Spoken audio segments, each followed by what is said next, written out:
ئەم پرسیارە لە کەسێکی شارەزاکەم لە پسپۆڕێکی دارایی یەکەم کە دکتۆر کامەران قادرە ئەو ڕاستەخۆ لە سلێمانیەوە لەگەڵمانە. دکتۆر سڵاوت لێبێت ئەم کاتت باش. دکتۆر تۆش پێت وایە ئەم مەترسیە ئەم بەلێشاو خستنە ڕووی دۆلارە لەلایەن بانکی ناوەندیەوە بۆ بازاڕەکان نابێتە هۆی ئەوەی کە هەر یەک لەو کارانە بکرێ سپیکردنەوەی پارە بە هەدەردان وە جارێکی کە عێراق سزاوە بدرێتەوە لەسەر ئەم کارانە؟ بەڵێ سڵاوتان لەبێت. دیارە مەسائلی دۆلار بردنەدەرەوەی دۆلار و شێوازی تەحویلاتی خارجی یان ئەو کاشف دۆلاریکەیەتەوە عێراقەوە بێ ئەو ڕێنمایانە بێ کە ئەمریکا لەسەری ئەڕوات و ئەوەی کە بینیمان لە 1-2 ساڵی ڕابردووە کە ئەمریکا چەندین ڕێنماییە بە عێراق کە پێی سەبە و سیستەمە بڕوات. بەڵام من پێم وایە بەڕێی من تا ئێستا عێراق لە ساڵدەی ئەوەی کە ئەمریکا ئێرە جێبەجێ نەکردووە و ناشتوانێت جێبەجێ بکات لە داهاتووی نزیکە و ئێستا بانکە عێراقیەکان سەلاحەتی ئەویان دراوەتەیە بە پێی ئەو ڕێنمایانەی ئەمریکا بتوان تەحویلاتی خارجی بکەن. ئەوەی کە باشە دکتۆر بۆچی ناتوانێت ئەو ڕێنمایانە جێبەجێ بکات؟ عێراق چی وای لێ کردووە کە ئەو ڕێنماییە هەم لە مەسلحەتی خۆیەتی هەم یانی لە سوودی خۆیەتی بۆ ناتوانێت بیکە؟ بەڵێ لەبەرەوەی کە عێراق ئێمە تۆ دۆلارێ بۆ چیە؟ بۆ ئەوەیە کە بازرگانی نێودەوڵەتی پێ بکەی. ئەم دۆلارە بە دوو شێوە یەتە ناو بازارەوە، یان بە شێوەی حەواڵەیەتە ناو بازارەکەم بازرگانێکە مەسەڵەن لە دەرەوەی وڵات شتێنم، یان بە شێوەی کاش. طبعا ئەمریکا لە کاتی خۆیان سوور بوو لەسەرەوەی کە کاش نەهێڵێت. باشە ئەوەی بۆ نەکرا لەبەری کە ئابووری عێراق تێک ئەچوو بەڕاستی دینار تەدمیر ئەبوو لەبەرەوە ڕێگەیان تا مودەیە کاشش بات و حواڵەکانیش بکات، بەس ئەو حواڵانە بۆی ناگرن. بۆچی ئەمریکا ئاڵێت ئەو حواڵانەی کە تۆ ئیکەی پێویستە لەو چوارچێوەیەک ئەمریکا ئەوێت. ئەمریکا چی ئەوێت؟ ئەمریکا ئەبێ ئەو حواڵانەی کە تحویلەکەی حواڵاتی ڕاستەقینە بن و دووەم ئەو دەوڵەتانە نەگرێتەوە کە ئەمریکا نەیارن. واتە تۆ ناتوانانی تحویلاتی دۆلار بە کاش بێت یان بە حواڵە بێت تحویلی شوێ بکەی ئەو دەوڵەتانەی بکەی کە لە دەرەوەی بەڵێن سیستەمی ئەمریکان با بڵێن لە دەرەوەی سیستەمی سویفتن. یەکێک لەوانە مەسەڵەن ئێرانە، یەکێک لەوانە سووریایە. باشە ئێمە بازرگانیمە لەگەڵ ئێرانە هەیە، یانە بێ بازرگانی قەتع بکەیت یان ئەبێت دۆلاری بۆ بنێری، یعنی هیچ ڕێگەیەکی تر نییە. لەبەرەوە ئەمریکا عێراق بۆی ناتوانێت جێبەجێ بکات لەبەرەوەی کە ناتوانێت بازرگانی لەگەڵ ئەو دەوڵەتانەیە بپچڕێنێت. ئیتر مەسەلایەکە چییە؟ سیاسیە، ئابووریە، مەسەلەی دراوسێتی. باشە دکتۆر ناکرێت لەگەڵ ئێرانە بە دراوێکی دیکە مامەڵە بازرگانیەکانی بکە؟ یەک شتەکاتەوە، یعنی من لە چەندین مقابلە ئەمەم لە چاوترین چاوپێکەوتن ئەمەم ئاماژە پێکردووە کاتێک کە تۆ خۆ ئەمریکا سەوای لێ کردووە. ئێستا ئەمریکا لە باشەوە من درهەمی ئیماراتە دێمە تۆ بچە بازرگانی لەگەڵا بکە، بەڵام دیسانەوە ئەمەش هەروە ئاسان نییە لەبەرەوەی کە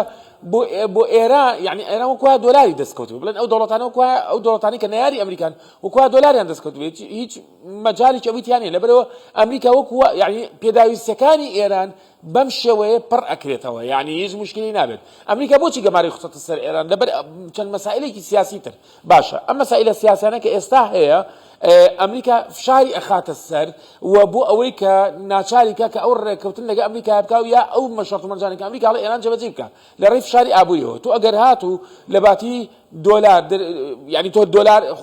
دۆلارە یەتە ئیمارات دۆلارەکە گۆڕێتەوە بە درهەمەکە ئەدێتەوە بە ئێران چی ئیسراداتی پێکا بۆ دەری وڵات و پێداویستەکانی خۆی بەپڕکاتەوە کەواتە ینی شتومەکی یعنی عملەی بەدیلیش نابێتەوە ئەوەی کە عێراق ڕزگاری بێت لەم کێشەی کە تووشی بووە. باشترین دلیل ئەوەیە کە لە ئێستا عێراق چەند عملە بەکارێنێ کۆمەڵ عملەی زۆر بەکارێنێ و نەیتوانێت دۆلار بگەێنێتە نرخی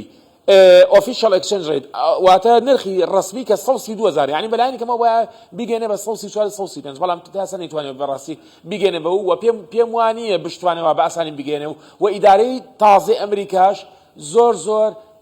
دژی ئەو سیستەمەیە کە ئێستا عێراق پێی لەسەری یعنی پەیڕەویەکە لە سیستەمی بانکیە. پێ دوانیە خستنە ڕووی دۆلار بە شێوەیەک کە لە هەفتەیەکە بە تێکڕای ڕۆژانەی 300 ملیۆن دۆلار خراوەتە بازارەوە. ئەمە عێراق ناباتەوە دۆخی پێش ساڵی 2022 کە سپیکردنەوەی پارە و بەهەدەردانی پارە هەبوو مەترسی ئەوە دروست نابێ؟ پێش ساڵی 2022 یا پێش مانگی 2022 عراق ڕۆژانە 300 ملیۆن دلاری ئەخسە بازار یا جاری وایە زیاتری شخصە بازارەوە جاری بۆ شتێکم تێخات ئەخسە بازارەوە خۆ داتاکان هەمووی ماوە لە ئینتەرنێتە هەمووی هەیە بەڵام ئێستا عراق گەیشتە ئەو ئاستا کە 300 ملیۆن دلار ڕۆژانە یان نزیک بێتەوە لە 300 ملیۆن دلار بیخاتە بازارەوە تا من بازار چییە بازار مەبەستمانەوە بە شێوەی حواڵە و بە شێوەی کاش بەڵام ئەبینین دلار دانەبەزیوەتە سەر ئەو ئاستی پێشوو تەمانە پەیوەندی بە چیەوەیە پەیوەندی بەو پارە زۆرەوەیە بەو دینارە زۆرەوەیە کە عراق لە کاتی لە دوای 1 یانزەی 2022 خچێتە ناو بازارەوە کورتێنانی پێپڕکردێتەوە ئەمە خاڵیەکەم ئایا ئەم پارەیە کە 300 ملیۆن دلارەکە هێتە ناو بازارەوە ئایا ئەمە بۆ سپیکردنەوەی پارێ ئایا ئەمە سپیکردنەوەی پارێتیایە بەڕاستی مەسەلەی سپیکردنەوەی پار ئێستا سەلاحەتەکە دراوەتە سەر دەست بانکە ناوخۆیەکان ئەگەر هاتوو بسەلمێ کە سپیکردنەوەی پاریتی یابێت ئەوە ئەو کاتە بێگومان ئەمریکا گەمارەیەکی ترخاتە سەر بانکەکانی عراق بەڵام من یەک شتان با پێ بڵێم ئەوەی کە جۆم لە مەسەلەن ئەو لێدوانی سوودانی بکە 2 ساڵ لەمە پێش یا ساڵ 2 ساڵ لەمە پێش وتیۆتی کە 300 ملیۆن دلار زۆرە بەڕاستی بەلای منەوە 300 ملیۆن دلار زۆر یعنی زۆر نییە من بەلامەوە سیر نییە کە عراق ڕۆژانە 300 ملیۆن دلار حواڵەکە بە دەرەوە لەبەرەوەی دکتۆر عراق ئەلێرە یەک با یەک شت پێ بڵێم تو ئەڵەی زۆر نییە ڕاستە زۆر نییە بەڵام لە کاتێکە کە 300 ملیۆن دلارە خاتە بازارەوە کەچی یەک دنیا کۆمپانیا هەیە لە سلێمانی کە ناتوانن هەر دەستیان بەو پارێژ بگات اینجا ئەمە کێشەیەکی تری دروست کردووە من و تۆ بینەرانیش بەیەکەوە بینەری ئەم پاکێجا بین کە باسی ئەو کۆمپانیایە ناکا کە لە سلێمانی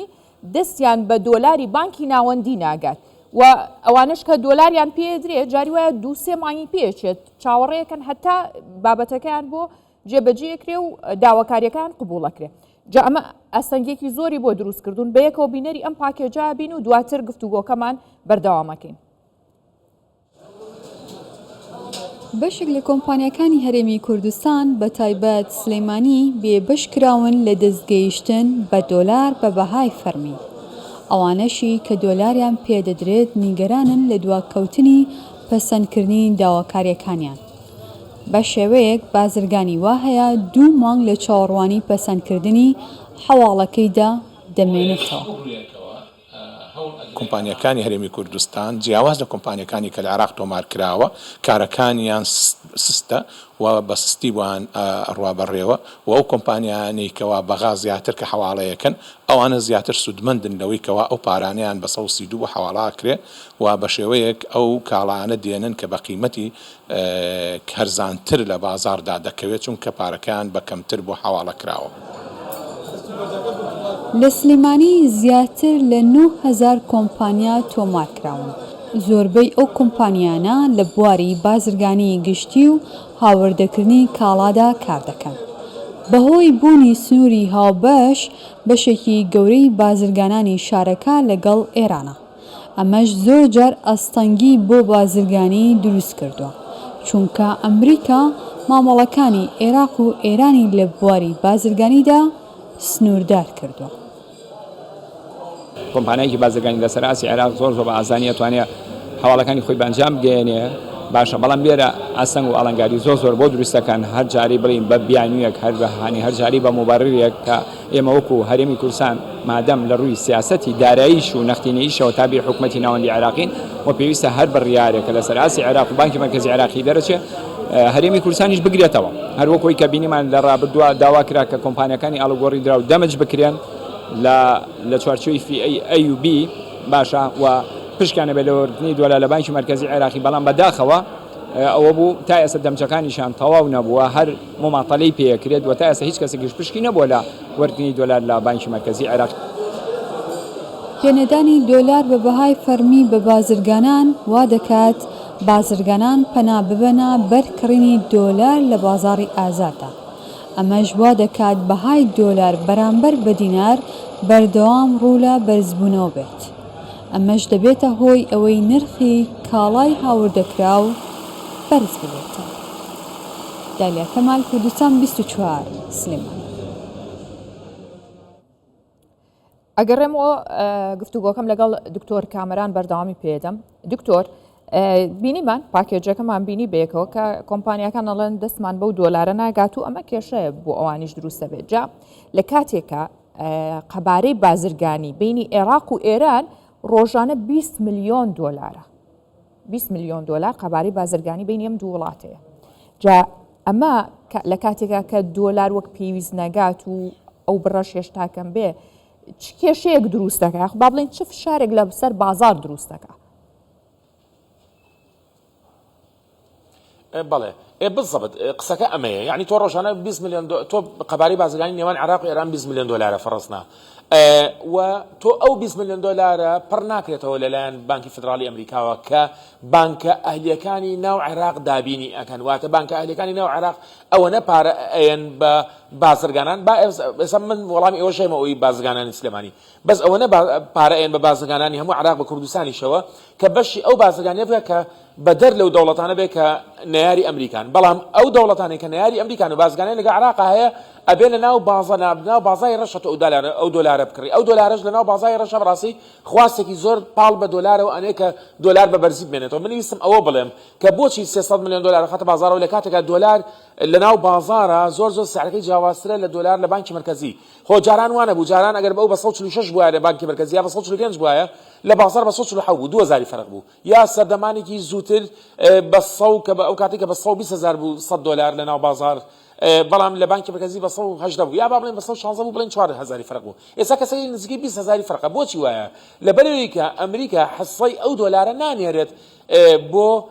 بۆ عێراق کە بازرگانی نێوان عێراق و ئێرانی پێکرێت بازرگانی نێوان عێراق و سووریای پێکرێت کەواتە ئەو کورتێنانە بەقەت ئەو 20 میلیۆن دلار بەقەت ئەو قەبارەی ئەو 20 میلیۆن دلارە ئەبێت کە ئەم کورتێنانە بەهبوو بەردەوام دۆلار بە بەرزی مێنێتەوە بەڵام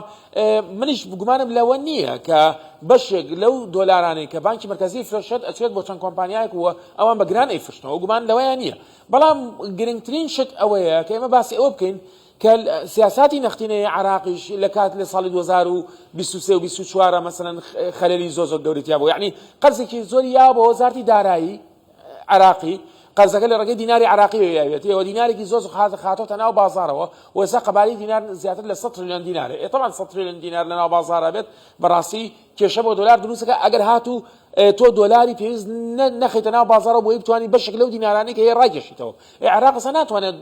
4 ملیار دلار لە ئەمریکا تحویلکە بێنێ بۆ خۆی تەمەن لە ئەمریکا بێنێ پارەی خۆیەتی لە ئەمریکا بێنێ ئەو دینارانەی پێڕاگەشێتەوە باشترین دلیل ئەوەیە کە من بۆچی ئەڵێم عێراق لەواچێت دەگە پێویستی بە 100 میلیۆن دلار دەبێت پێویستی بە ئەوە نییە بڵێ وەڵا 50 میلیۆن دلار 50 میلیۆن دلار یا 100 میلیۆن دلار هیچ نییە باشترین دلیل چییە باشترین دلیل ئەوەیە کە تۆ ئەگەر ڕۆژانە عێراق پێویستی بە 100 میلیۆن دلار بێ بۆ هاوردەکردنی شمەک و خزمەتگوزاری واتە لە 10 ڕۆژە 1 میلیارد دلار واتە لە 20 ڕۆژە لە 30 ڕۆژە واتە 3 میلیارد دلار عێراق 8 میلیارد دلاری دەسەکەوێت لە نەوتە چۆن ئەکرێت عێراق 3 میلیارد دلار سەرفکە و 5 میلیارد دلارەکەی سیفکە یعنی عێراق هەموو مانگە 5 میلیارد دلار سیفەکات پاشکەوتێکە نەخێت جاخۆ گەوا بێت 5 ضربی 12 کەواتە ساڵانە 6 میلیۆن دلار سیفەکات کەواتە لە 3 ساڵ ئەبێ بە 180 میلیارد دلار یعنی زۆر یعنی لە ڕووی زانستیەوە زۆر نامەنتقەیە ئێستا عێراق یەک تۆز نەوت دابەزی بوو ماوەیە لەمە پێش بوو بە 70 دلار نازم بۆ بە 60 چەند بوو ئێستا تۆزە بەرز بووەتەوە ئەو کاتە يعني احتياطاتي دولاري عراقي كدولاري شي زور بنا هاو بو لامريكا احتياطاتي زور دابزي بو يعني احتياطاتي